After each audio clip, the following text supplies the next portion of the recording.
Selamat siang, jumpa lagi dalam Jejak Berita pada siang hari ini. Senang sekali Jejak Berita kembali menemani Anda. Kami sediakan berita teraktual dan terpercaya untuk Anda. Bersama saya Siti Ajeng Kenari yang akan menemani Anda selama beberapa menit ke depan. Inilah Jejak Berita.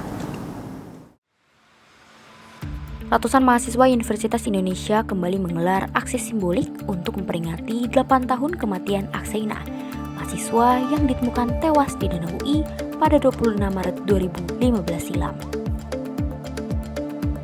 Sebanyak 3 unit kontrakan habis terbakar di Gang Langgar RT 08 RW 03, Kelurahan Halim Perdana Kusuma, Kecamatan Makassar, Jakarta Timur, Selasa 4 April dini hari.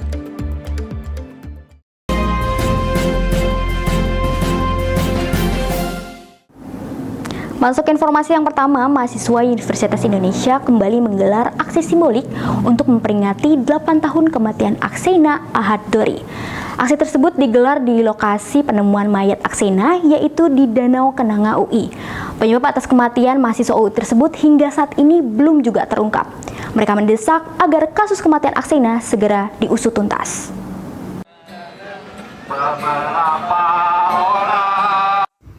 Aksi simbolik memperingati 8 tahun kematian Akseina digelar pada tanggal 31 Maret 2023 di Danau Kenanga, Universitas Indonesia, yang merupakan lokasi ditemukannya jasad Akseina. Aksi ini dihadiri oleh ratusan mahasiswa Universitas Indonesia. Sejumlah mahasiswa membawa poster dan mengenakan pakaian berwarna hitam sebagai simbol mengenang 8 tahun meninggalnya Akseina. Spanduk yang bertuliskan "Sewindu dibuat semu, 8 tahun Akseina" sebagai bentuk kekecewaan terhadap Universitas Indonesia dan kepolisian yang hanya diam dalam menanggapi kasus kematian Akseina. Sebenarnya kasus meninggalnya Akseina 8 tahun yang lalu itu kami anggap sebagai kasus kemanusiaan yang tidak kunjung selesai di Universitas Indonesia.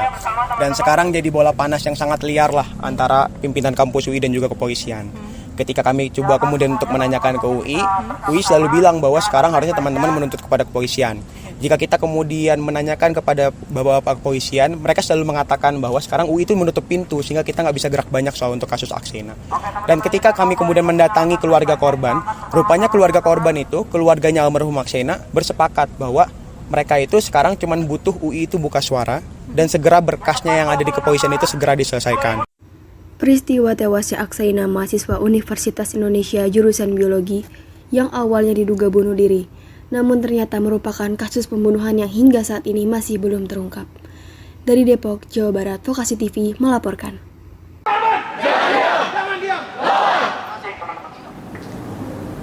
Beralih ke informasi yang kedua, kebakaran terjadi di Gang Langgar RT 08 RW 02, Kelurahan Halim Perdana Kusuma, Kecamatan Makassar, Jakarta Timur pada Selasa 4 April dini hari. Sebanyak 3 unit kontrakan habis terbakar. Diketahui penyebab kebakaran diduga karena konsleting pada salah satu kontrakan. Peristiwa kebakaran terjadi di Kecamatan Makassar, Jakarta Timur pada tanggal 4 April dini hari. Sebanyak 3 unit kontrakan ludes terbakar. Kebakaran diduga karena adanya korsleting listrik dari penanak nasi pada salah satu kontrakan. Api dengan cepat membesar dan menyambar ke kontrakan lainnya. Tepatnya nggak tahu, cuman selisih 3/4 jam lah baru datang. Berarti cukup lama ya Pak? Iya, udah mudah terbakar, jadi udah pemadam kebakaran tinggal matiin ini aja api yang membara itu. Saat ini lokasi kejadian kebakaran sedang dibersihkan oleh petugas penanganan prasarana dan sarana umum Kecamatan Makassar, Jakarta Timur. Musibah itu jadi memang sekitar jam 12:30 malam.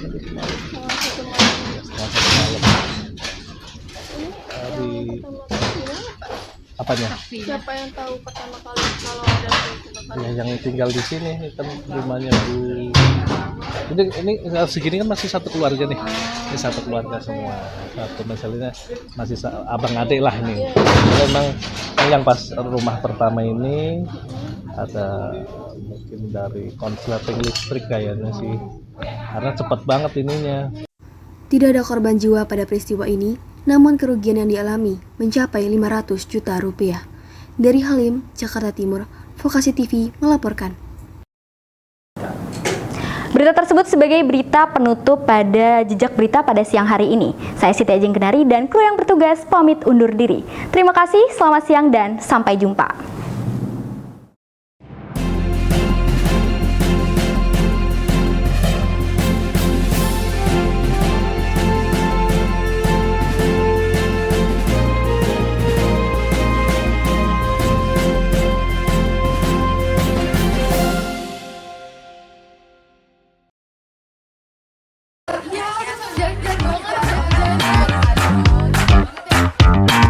Tidak nyambung obrolan circle. Badan lemas, tidak semangat hidup. Butuh support system. Cobain nih minuman herbal dari Serambi Botani. Kenikmatan yang alami diciptakan oleh kemurnian bahan pilihan, membangun semangatmu setiap harinya. Minuman herbal Serambi Botani, segarkan pikiran, segarkan tubuh.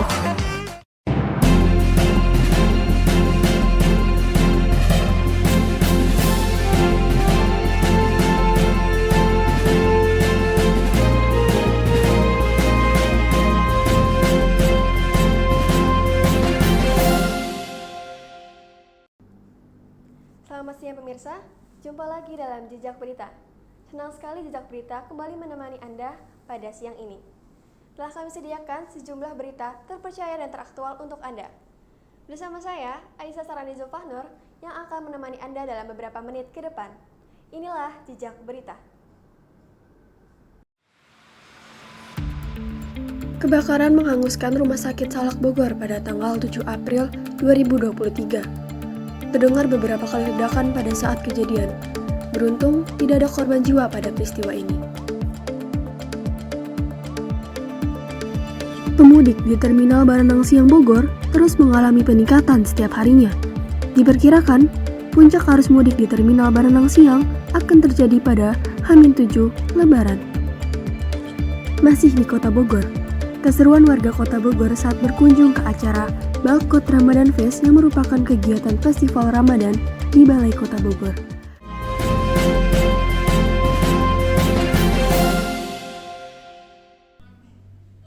Masuk ke informasi yang pertama, peristiwa kebakaran telah menghanguskan Rumah Sakit Salak Kota Bogor. Kejadian ini terjadi sekitar pukul 1:30 siang pada hari Jumat tanggal 7 kemarin. Peristiwa kebakaran telah menghanguskan Rumah Sakit Salak Kota Bogor pada Jumat 7 April kemarin. Dugaan sementara penyebab kebakaran akibat adanya konsleting listrik pada ruangan medical check-up. Berdasarkan saksi mata yang sedang melewati lokasi kejadian juga sempat mendengar beberapa kali bunyi ledakan dari dalam tempat kejadian. Namun, penyebab kebakaran akan diselidiki lebih lanjut oleh Pusat Laboratorium Forensik Mabes Polri. Awalnya dari sana kelihatan waktu kita pulang dari gereja, awalnya jalur apinya obatnya dari sana tuh apinya. Kami tunggu di situ, karena ini api udah mulai pada rubuh-rubuh pak bangunannya. Kami ke arah sana melihat pasien-pasien pada loncat pagar tuh. Dari loncat pagar itu udah saya lihat terus masih kita ke sini nih. Katanya ini ngerambat terus tuh sampai sini. Waktu kami mau pulang ternyata udah nyambung di sini nih atasnya gitu. Beruntung petugas pemadam kebakaran langsung datang ke lokasi kejadian dan langsung bergerak untuk memadamkan api. Sebanyak 4 mobil pemadam kebakaran dikerahkan ke lokasi kejadian. Api berhasil dipadamkan sekitar pukul 4 sore. Akibat peristiwa ini, ruangan medical check-up, ruang farmasi, dan cagar budaya hangus terbakar. Beruntungnya, IGD, ruang perawatan, dan kamar operasi aman. Pihak Rumah Sakit Salak sudah memastikan tidak ada korban jiwa pada peristiwa ini. Namun, terdapat pengunjung yang mengalami syok saat terjadi kebakaran. Kejadian tersebut segera diatasi oleh pihak rumah sakit. Dari Bogor, Jawa Barat, Vokasi TV melaporkan. Beralih ke informasi yang selanjutnya, arus mudik di Terminal Baranang Siang Kota Bogor masih terpantau normal. Meskipun demikian, jumlah pemudik terus mengalami peningkatan. Diprediksi, puncak arus mudik akan terjadi menjelang H-7 Lebaran. Kondisi arus mudik Lebaran pada 11 April masih terpantau normal. Kondisi terminal masih terlihat seperti biasanya, meskipun sudah terlihat beberapa masyarakat yang hendak mudik, namun masih belum terlalu ramai. Meskipun demikian, jumlah pemudik yang sudah memesan tiket dengan keberangkatan dari Terminal Baranang Siang terus mengalami peningkatan setiap harinya. BPTD memprediksi puncak arus mudik di Terminal Baranang Siang akan terjadi saat 1 minggu menjelang Lebaran. Pertama, bagaimana sih Pak kondisi arus mudik Lebaran di Terminal Baranang Siang ini? Kalau untuk arus mudik sendiri di Terminal Baranang Siang udah mulai terlihat. Kalau dari datanya sendiri juga per hari kemarin udah ada 2.790 total penumpang dari yang maupun kedatangan maupun keberangkatan. Itu juga udah mulai kenaikan dari 3 hari yang kemarin. Yang kemarin itu dari 1.460, kemudian naik lagi 2.047 sampai yang ini yang kemarin 2.790. Jadi udah mulai naik.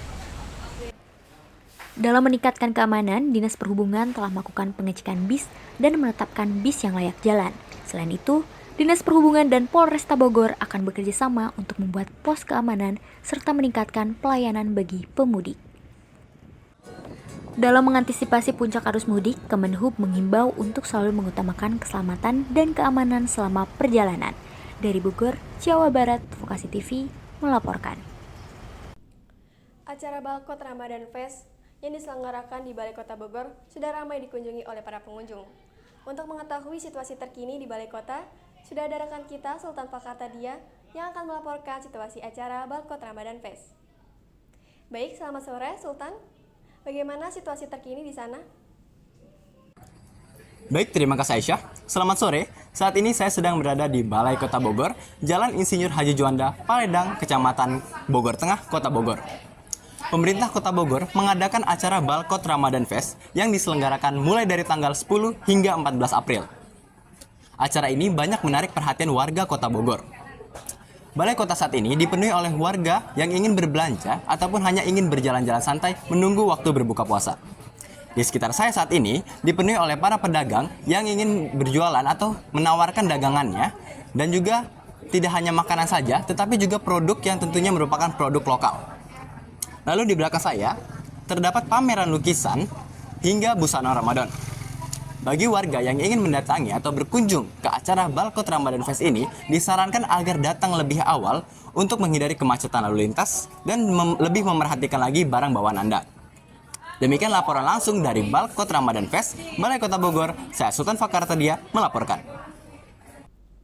Baik Sultan, terima kasih atas laporannya. Acara Balkot Ramadan Fest memang menjadi salah satu agenda yang dinantikan oleh masyarakat Kota Bogor. Baik, berita tersebut sebagai berita penutup pada Jejak Berita pada siang ini. Saya, Aisyah Sarani Zulfahnur, dan kru yang bertugas pamit undur diri. Terima kasih, selamat siang, dan sampai jumpa.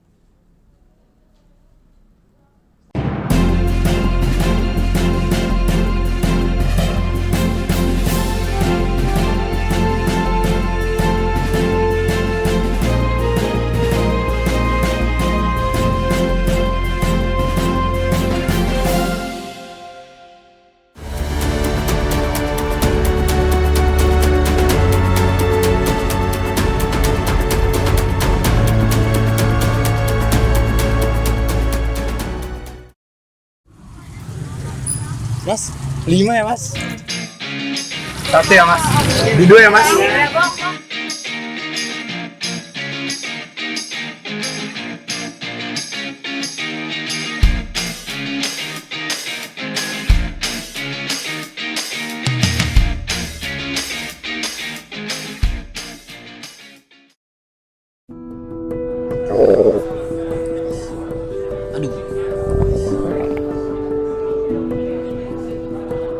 Bu, izin sakit perut.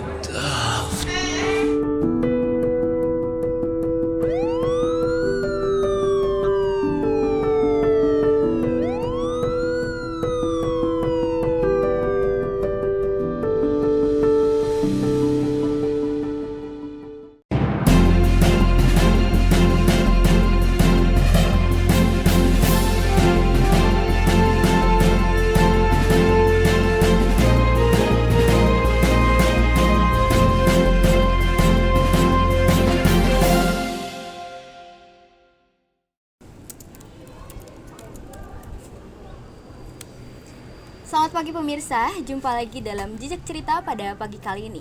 Senang sekali Jejak Cerita kembali menemani Anda. Kami sediakan sejumlah informasi teraktual dan terpercaya untuk Anda. Bersama saya Siti Ajeng Keneri yang akan menemani Anda selama beberapa menit ke depan. Inilah Jejak Cerita.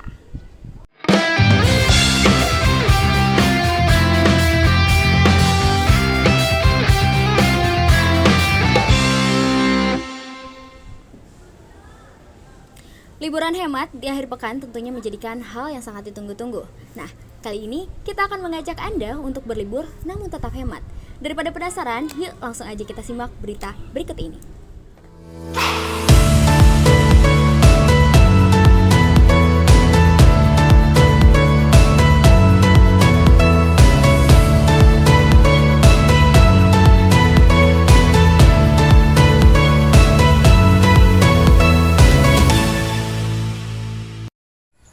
Berwisata adalah kegiatan yang digemari oleh semua kalangan, mulai dari anak-anak hingga orang dewasa. Apalagi jika kita menemukan tempat wisata yang murah dan kekinian. Nah, tempat ini menjadi tempat yang cocok bagi kalian yang ingin merasakan nuansa di Cina. Beberapa fasilitas diberikan oleh tempat ini, seperti tempat bermain, tempat bersantai, dan juga pemandangan danau yang indah. Inilah Festival Oriental dan ikuti keseruannya bersama Jejak Cerita.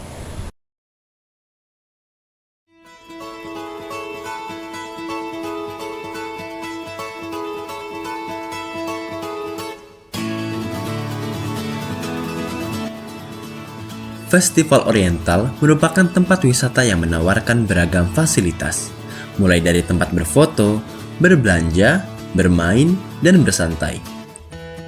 Wisata ini terletak di Cilengsi, Kabupaten Bogor. Tepatnya berada di dalam perumahan Harvest City. Lokasinya sangat strategis dan akses menuju ke wisata ini juga sangat mudah. Pada pintu utama, kita langsung disajikan dengan dua patung raksasa yang seakan menyambut kita dan bangunan bernuansa Cina yang cukup megah. Biasanya para wisatawan menjadikan lokasi ini untuk tempat berfoto. Setelah memasuki pintu utama, kita akan melihat pertokoan yang merupakan tempat perbelanjaan. Produk yang ditawarkan berupa pakaian bernuansa Cina, tas, sendal, sepatu, berbagai macam aksesoris dan pajangan. Nah, sekarang kita sudah berada di dalam Festival Oriental. Di sini banyak sekali yang berjualan, tidak hanya dari makanan dan ada juga mainan serta pakaian yang tentunya bernuansa Chinese.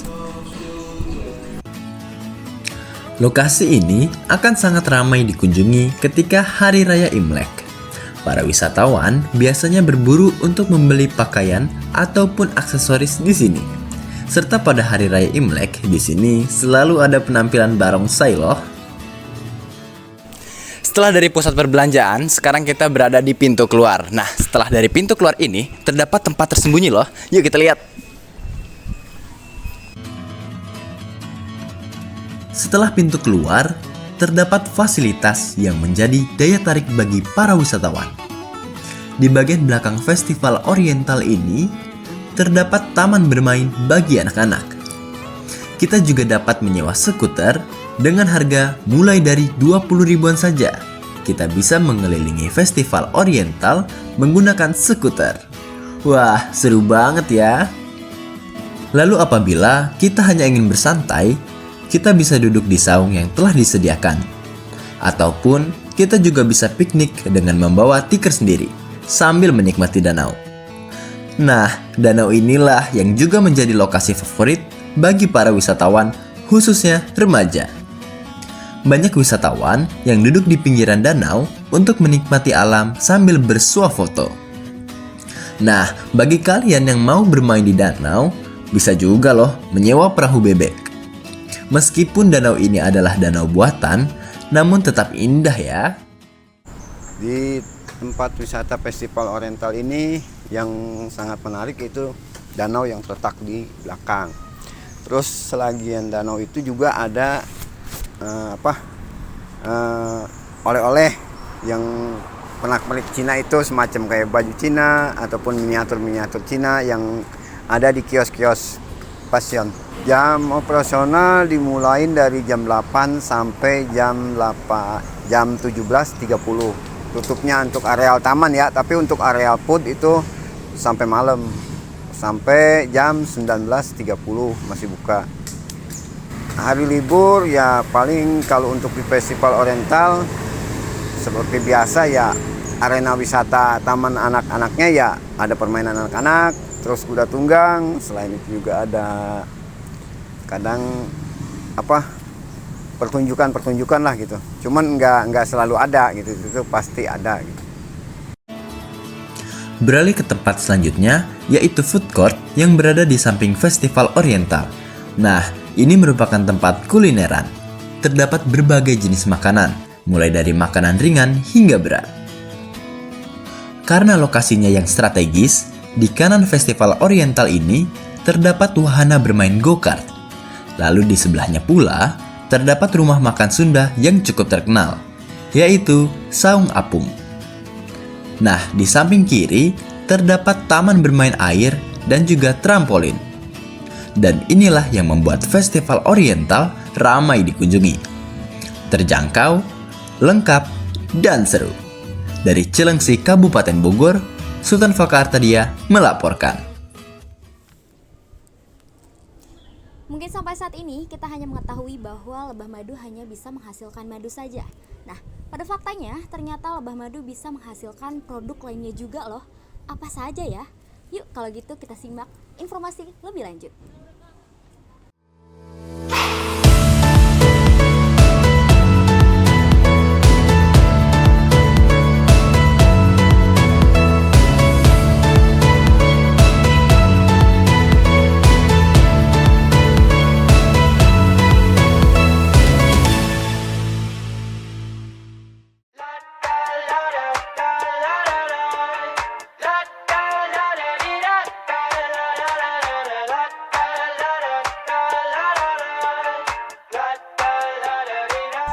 Selamat sore pemirsa, jumpa lagi bersama saya Aisyah Sarani Zulfanur dalam Jejak Cerita. Kali ini saya akan mengajak Anda untuk mengetahui lebih dalam terkait lebah madu. Inilah Jejak Cerita. Kali ini kita sudah berada di dalam lokasi budidaya lebah madu. Untuk mengetahui lebih dalam bagaimana perkembangbiakan dan juga apa saja sih produk yang dihasilkan, yuk ikuti lebih dalam. Tapi sebelum kita memasuki kawasan lebah, kita terlebih dahulu harus memakai topi pelindung ini untuk melindungi wajah kita dari sengatan lebah.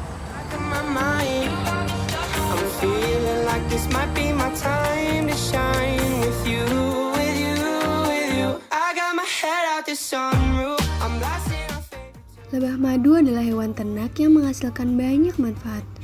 Tidak hanya madu saja, namun lebah madu juga menghasilkan polen atau serbuk sari, royal jelly, propolis, dan lilin lebah. Tentunya semua yang dihasilkan oleh lebah madu memiliki manfaatnya tersendiri.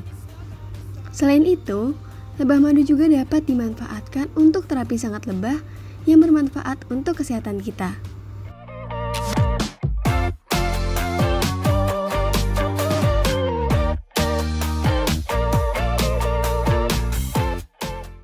Ternyata, menernak lebah madu termasuk ke dalam kategori pertanian juga loh.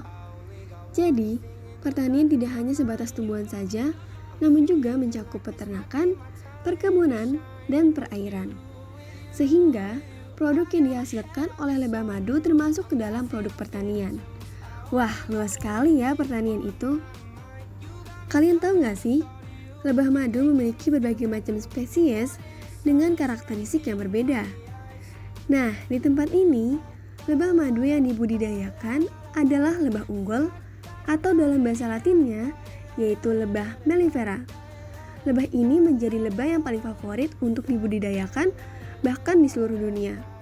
Karena madu yang dihasilkan sangat melimpah. Selain itu, lebah ini juga tidak agresif sehingga mudah untuk dibudidaya. Lebah madu jenis mellifera ini hidup dengan cara berkoloni. Setiap satu kota koloni hanya memiliki satu ratu saja, dan puluhan hingga ratusan pejantan, serta ribuan lebah pekerja. Nah, itu fakta uniknya. Nah, lebah juga yang kita tahu lebah ini yang menghasilkan madu, lebah pekerja adalah lebah betina ternyata. Sama seperti lebah ratu. Cuman lebah ratu ini fungsinya adalah bertelur, dan lebah pekerja ini fungsinya adalah bekerja sesuai dengan namanya. Mulai mencari makan, lalu membangun sarang, lalu merawat anak-anak lebah, juga merawat lebahnya sendiri ya. Kalau lebahnya sendiri ada lebah ratu, mereka rawat. Lebah jantan mereka rawat, juga anak-anak lebah yang mereka rawat juga. Nah, selain itu juga lebah pekerja ini melakukan tugas pengamanan ya. Ya, dia ngamanin rumahnya atau koloninya dengan cara berjaga-jaga di depan pintu masuknya. Jadi mereka akan bergerombol di depan pintu masuknya untuk menjaga hewan lain atau hewan predator untuk masuk ke dalam sarang. Nah, seperti itu. I'm feeling like this might be my time to shine with you, with you, with you. I got my head out the sunroof. Lebah madu ternyata memiliki 2 jenis perut loh, sebagai pencernaan dan juga sebagai tempat untuk memproduksi madu. Jadi, madu itu bukan dari kotoran lebah ya, namun madu itu dihasilkan dari anggota tubuh tersendiri yang dimiliki oleh lebah. Lebah jenis mellifera menghasilkan madu dengan cita rasa yang manis dan khas aroma nektar yang alami. Madu dari lebah jenis ini juga memiliki lebih sedikit kandungan air serta memiliki banyak manfaat. Salah satu kandungan yang terdapat di madu ini adalah flavonoid. Kandungan ini merupakan senyawa kimia yang berperan untuk melindungi tulang, sehingga madu ini sangat cocok untuk menjaga kesehatan tulang atau memperbaiki kondisi jaringan tulang. Nah, madu ini sering juga disebut sebagai agen perbaikan tulang. Bagi kamu yang suka dengan madu, tentu harus merasakan cita rasa dari madu ini, dan jangan khawatir, karena madu ini sangat mudah sekali untuk ditemukan. Itulah informasi mengenai lebah madu, khususnya lebah jenis mellifera. Semoga informasi ini dapat memberikan manfaat untuk kita semua. Dari Cibubur, Jakarta Timur, Aisyah Sarani melaporkan. IPB kembali melahirkan sosok luar biasa melalui inovasi-inovasinya. Pada kali ini, dosen program studi manajemen informatika Sekolah Vokasi IPB meluncurkan aplikasi penerjemah tangisan bayi. Karena hal tersebut membuatnya viral hingga saat ini. Seperti apa sih kisahnya? Simak informasinya di Jejak Cerita.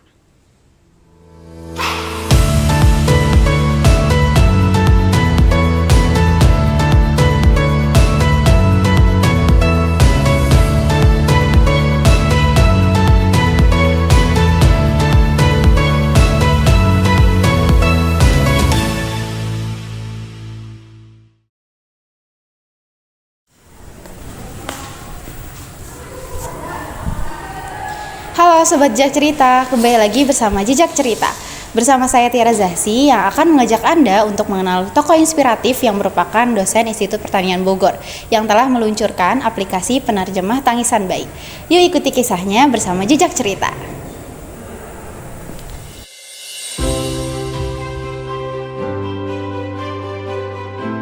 Seorang dosen teknik perangkat lunak dari Sekolah Vokasi IPB University meluncurkan inovasi baru dengan membuat aplikasi penerjemah tangisan bayi.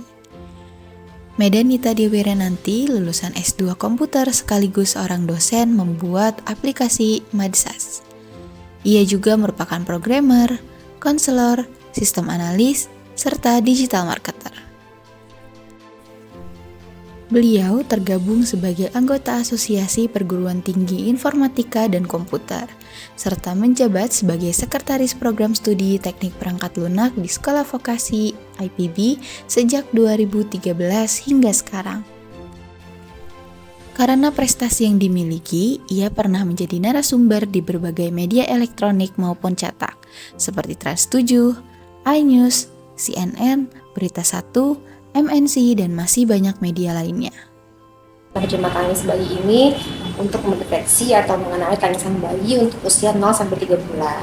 Nah, kenapa sampai 3 bulan? Karena setelah 3 bulan itu kombinasi tangisannya bervariasi tergantung dari lingkungan, gitu ya. Kalau untuk saat ini 0-3 bulan itu akurasi di 94% tanpa noise, itu bisa untuk deteksi semua ya, artinya semua daerah bayi dari Bogor gitu ya, dari Jawa, Sumatera itu bisa, termasuk bayi luar negeri gitu ya. Nah, nanti memang akan dikembangkan sih untuk yang selanjutnya di atas 3 bulan. Nah, itu bisa untuk yang saat ini bisa mengklasifikasi 5 jenis tangis bayi versi Dance Baby Language. Jadi, apa itu Dance Baby Language? Bahasa yang di-create gitu ya, ditemukan oleh Priscilla Dunstan, dia alisan fotograf Australia. Sama, dia meneliti lumayan lama ya, 8 tahun, dan dia berhasil menemukan 5. Tadi apa? Yang pertama bayi lapar, neh gitu biasanya, bayi ngantuk, kemudian ingin sendawa, yang keempatnya sakit perut ya, kolik gitu ya, yang kelimanya nggak nyaman, misalkan apapun yang basah, udara panas, dingin atau hal yang lain. Awal munculnya ide untuk membuat aplikasi penerjemah tangisan bayi, yaitu ketika dirinya sedang mengandung.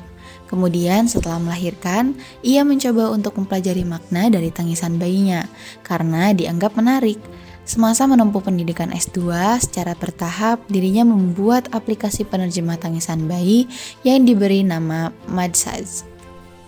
Waktu itu sih sempat kepikiran gini, kayaknya banyak orang tua baru ya, maksudnya nyumam lah, yang orang tua baru itu ini belum paham gitu ya bagaimana mengenali tangisan bayinya. Dan pengalaman ke saya itu kan baru melahirkan, kalau kitanya nggak punya knowledge ilmu tangis bayi kan bingung, kalau bayi nangis ini maunya apa, kadang sudah dikasih ASI kok masih nangis gitu kan ya. Itu intinya sih untuk membantu orang tua supaya tingkat stresnya menurun, karena kan kalau bayinya tenang, maksudnya cepat tenang kan orang tua juga nggak gampang stres, bayinya pun lebih cepat tenang gitu sih.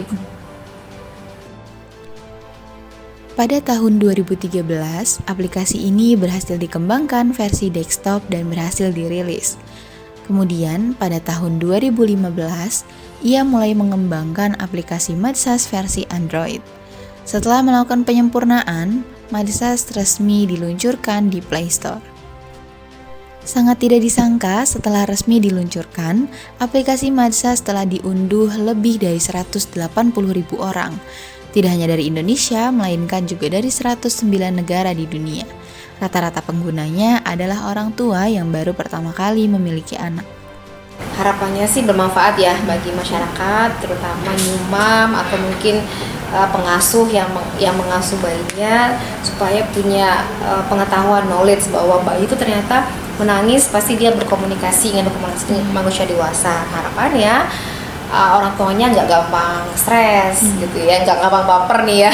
Kalau orang tua biasanya kalau udah stres kan ini ya dampaknya kemana-mana. Nanti dampak ke bayinya lebih cepat tenang, dan harapannya memang adanya aplikasi ini membantu tumbuh kembang anak. Kenapa? Karena pengalaman saya pribadi nih ya, punya anak, ketika bayi itu lebih cepat penanganannya untuk tangisan tadi ya, jadi kan lebih kayaknya bayi itu merasa diperhatikan ya, oh saya nangis nih, terus dikasih nih kebutuhannya apa. Nah itu kalau saya perhatikan dampaknya ke perkembangan si bayi ya, pada saat itu sudah dewasanya, si bayi ini lebih punya kemampuan kayak mandiri, itu lebih bagus, terus lebih kreatif gitu loh, anaknya lebih bisa secara emosional juga lebih bagus gitu sih. Ibu Medanita berencana untuk terus mengembangkan aplikasi ini dengan bekerja bersama dokter anak dan para praktisi komputer. Harapannya aplikasi Madsaz dapat bermanfaat bagi para ibu di Indonesia dan mancanegara. Dari Bogor, Tiara Zahsi melaporkan. Berita tersebut menjadi berita penutup pada pagi hari ini. Semoga apa yang disampaikan dapat bermanfaat dan juga menginspirasi. Saya Siti Ajeng Kenari, pamit undur diri. Terima kasih dan sampai jumpa.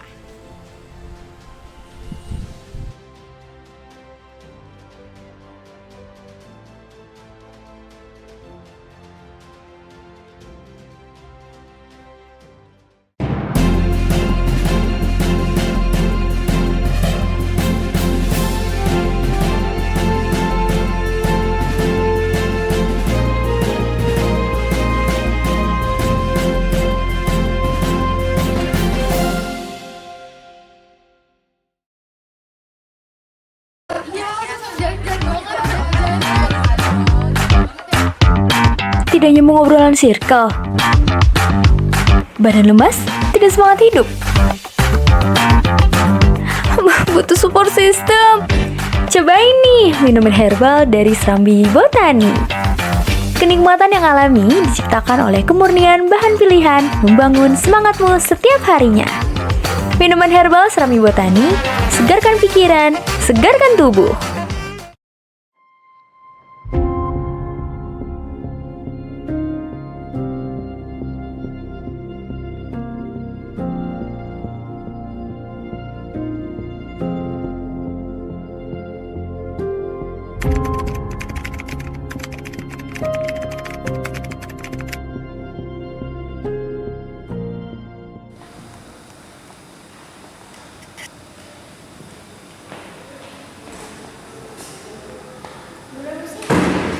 Halo semuanya, perkenalkan nama aku Wajib Mary. Di sini aku. Ih, mulai. Sorry.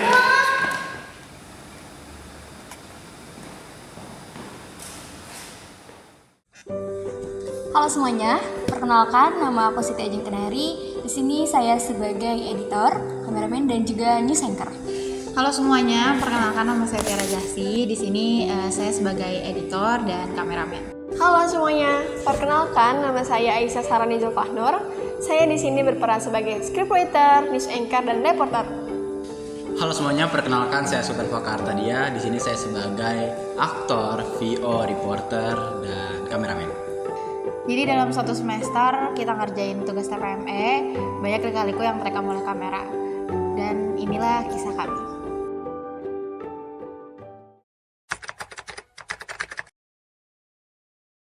Baik, saya akan menceritakan bagaimana perjalanan teman-teman dari Jejak Berita selama hampir 1 semester ini.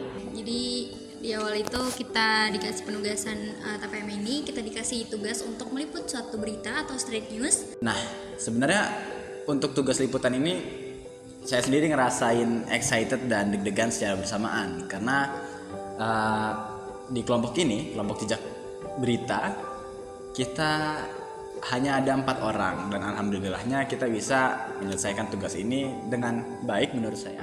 Yang mana pertama itu kita ke liputan ke UI kasus Aksaina, dan itu adalah pertama kalinya kita meliput suatu permasalahan yang masih awam banget dengan posisi waktu itu kita lagi puasa dan mengejar kereta, mengejar waktu.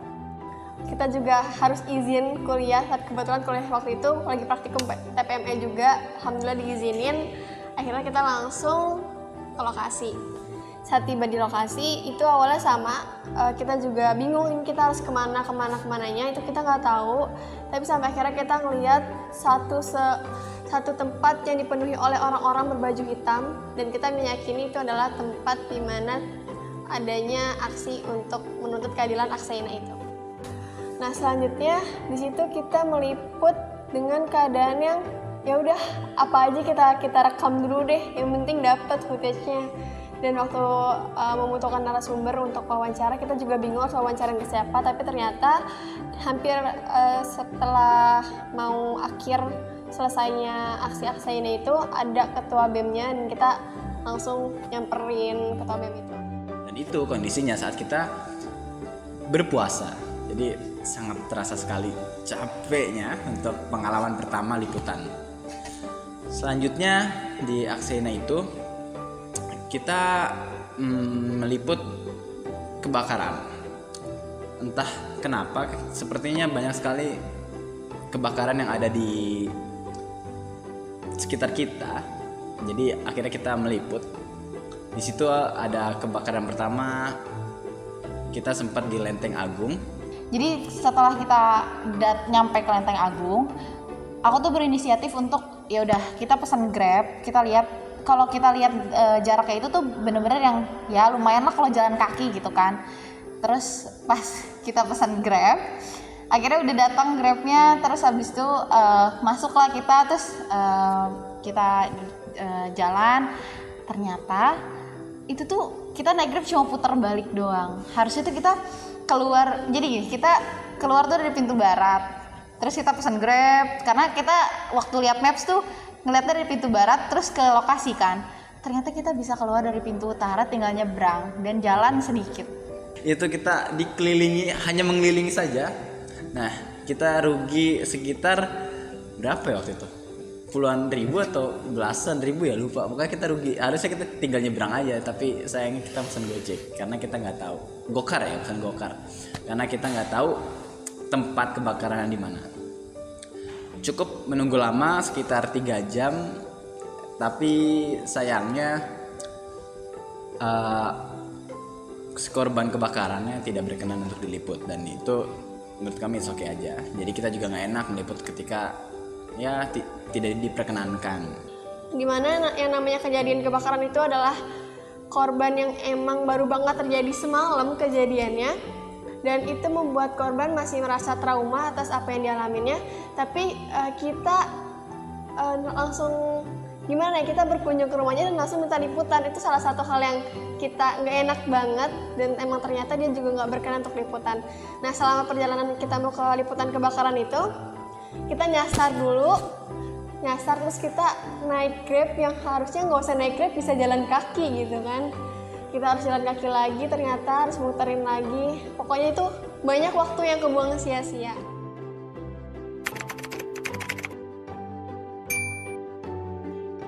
Guys, ini barusan banget RS Salak kan kebakaran nih. Nah, kebetulan juga RS Salak ini deket asrama gua. Jadi nanti gua mau ke sana mau coba liput. Kalian kalau bisa datang, coba aja ke sana ya. Ini gua lagi nyiapin kamera. Terus gua mau ngambil rompi. Nanti langsung berangkat. Gak apa-apa sih. Sebenarnya kalau kalian nggak ikut juga apa-apa. Ini aman kok. Siapa tahu kepake nih iklan, lumayan. Beneran barusan banget soal kebakaran. Oh ya, rumah sakit Salak waktu itu Faka itu ngechat, guys, ada kebakaran nih di rumah sakit Salak, dan posisi kita semuanya lagi nggak bisa Fak, udah nggak apa-apa, nggak usah. Tapi ternyata Faka dengan effortnya dia bawa kamera ngerekam sendiri wawancara. Nah, untuk kasus kebakaran RS Salak ini cukup unik karena kejadian ini dekat sekali dengan asrama saya, karena RS Salak itu dekat ya dengan asrama Ekasari yang dimana saya tinggal di situ. Nah, di asrama ini waktu itu sore hari ya sekitar jam 3-an, itu saya sedang bermain game atau lagi kumpul gitulah sama teman-teman. Terus dapat info dari teman grup TPME ini. Mereka bilang, RS Salak kebakaran ya. Terus kayak kaget dong, kok pantesan dari tadi banyak banget ambulan yang lewat gitu. Banyak banget pemadam kebakaran yang lewat. Kayak jalan kok jadi makin berisik. Ternyata ada yang kebakaran tuh, pantas saja langit itu menjadi kelabu gitu kan. Nah, maka dari itu kayak langsung lah minjem motor, ambil kamera, semuanya yang diperuntukkan untuk syuting saya ambil dan langsung berangkat. Dan itu saya tag sebenarnya sendirian, jadi teman-teman waktu itu nggak ada di Bogor atau kurang bisa lah untuk datang ke lokasi tujuannya karena jarak yang takutnya datang pun sia-sia karena saya yang paling dekat saat itu. Jadi oke lah, saya aja yang datang.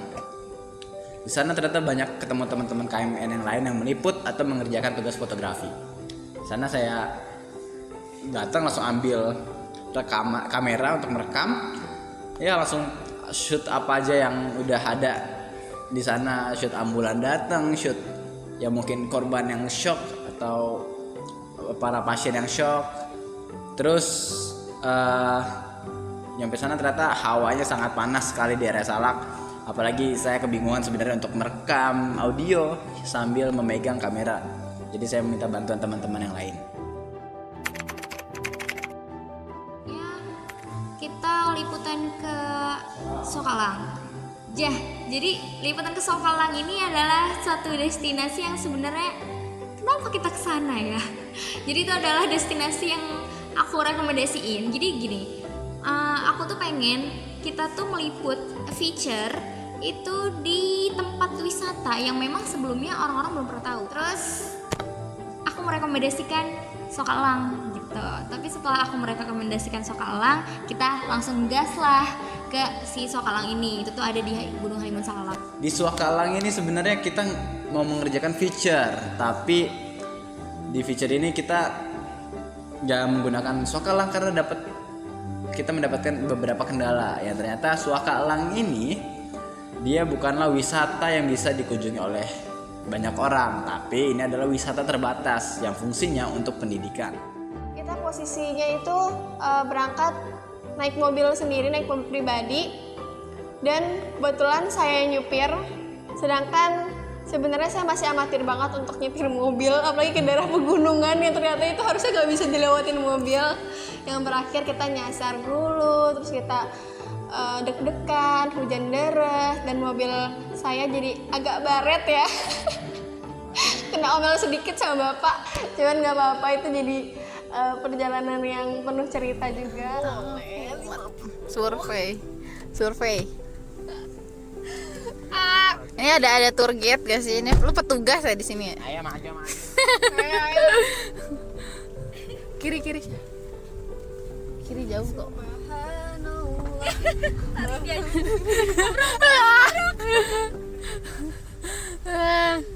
Ini apa sih yang kayak gini nih?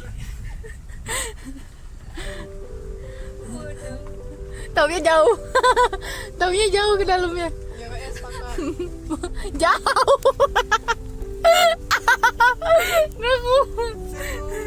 Biar di jalan jauh aja soalnya ke dalam. Nggak kuat. Mana gerimis lagi. Tapi di hari itu juga kita memutuskan untuk ke Ciseeng, itu kita ke Festival Oriental. Jadi Festival Oriental ini itu ada di Ciseeng, sementara kita waktu itu lokasinya di Gunung Halimun Salak. Jadi di Gunung Halimun Salak di Ciseeng, ya udah nggak apa-apa, kita jabanin, kita berangkat ke Ciseeng. Tapi karena kita sudah lumayan menghabiskan waktu di Sokalang dan juga perjalanan, ketika kita sudah sampai di Festival Oriental itu sudah sore. Jadi kita cuma bisa mengambil beberapa footage aja sih. Cuman ya udah nggak apa-apa. Besoknya kita memutuskan untuk ya udahlah nggak apa-apa, kita datang lagi aja ke Festival Oriental. Harusnya dari awal kita di sini aja gitu, nggak usah jauh-jauh ke Halimun. Ya cuman ya jadinya kan ada cerita menarik. Cobaan. Untungnya itu lagi nggak puasa ya guys, kita bisa makan dulu. Terus selanjutnya pas lanjut ke Festival Oriental, kita nge-tag video, wawancarain manajernya, dan waktu kita mau ngedit dari hasil wawancara dengan manajer Festival Oriental, ternyata videonya kehapus semua. Yang akhirnya di H-1 deadline penugasan TPME ini, kita harus balik lagi ke Festival Oriental buat cari orang yang mesti wawancarain. Cuman alhamdulillah itu semua berjalan lancar guys, berkat kelompok kita sangat solid banget. Setelah kita meliput di Festival Oriental, kita langsung berangkat ke Lebah Madu Pramuka. Kita berangkat ke Lebah Madu Pramuka dan di sana kita langsung menyaksikan, kita langsung melihat madu tuh kayak gimana, sarang madu tuh kayak gimana, sarang madu yang sungguh banyak jenis dan segala macamnya. Itu kita langsung lihat di sana dan kita juga berkesempatan untuk dapat merasakan langsung madu dari sarangnya langsung gitu. Kita juga dapat beberapa pengetahuan, kita juga diberi edukasi tentang lebah tuh kayak gimana oleh coachnya lah, bisa dibilang kayak gitu. Untuk video iklan ini kebetulan konsep kita rundingkan bersama-sama dan saya sebagai pemeran semuanya ya, semua pemeran kebetulan saya ada iklan dan iklan layanan masyarakat. Nah itu konsepnya karena mungkin genrenya komedi dan saya juga yang dikorbankan, yang rela untuk menjadi aktor. Terus sebenarnya seru sekali sih bekerja sama dengan kelompok Jejak Berita ini.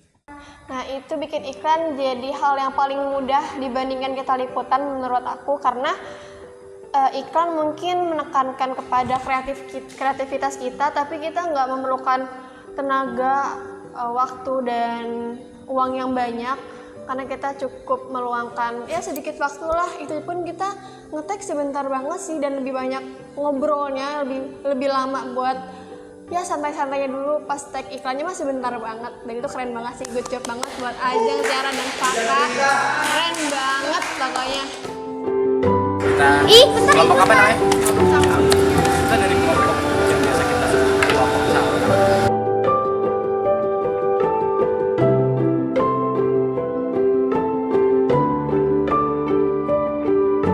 Ya sudah selesai. Ya sudah selesai, iklannya sudah selesai. Coba minum. Enak.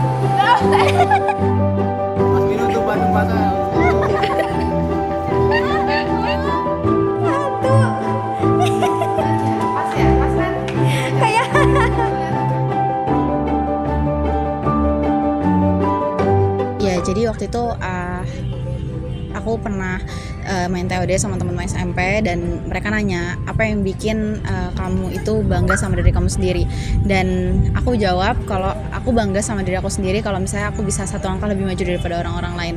Ini bukan maksud sombong atau gimana, tapi ternyata lewat kelompok ini aku bisa mencapai hal itu. Aku ngucapin banyak terima kasih banyak buat semuanya, buat kelompok ini, dan aku ngerasa beruntung banget selama di sini. Aku ngerasa ini adalah kelompok pertama kali selama kuliah yang bisa saling support satu sama lain.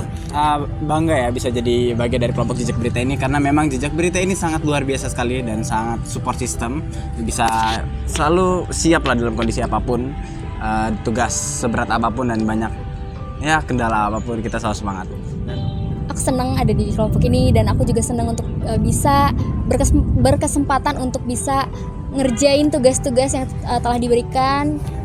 Dan intinya gitu sih, aku bingung mau ngomong apa lagi. Aku senang bisa ada di kelompok ini, walaupun memang banyak ketawa-tawanya, banyak banyak perjuangannya juga sih, walaupun ya emang itu udah konsekuensi dari kita ngerjain tugas ini gitu. Tapi selama kita nyaman sama orang-orangnya, aku rasa aku udah masuk kelompok yang tepat. Ya, semoga kedepannya bisa lebih baik lagi dan kita bisa tetap dekat. Selalu ada Jejak Berita di setiap kenangan semasa sekolah untuk liputan. Intinya terima kasih semuanya. Mungkin itu aja. Sehat-sehat terus buat kalian. Terima kasih semuanya.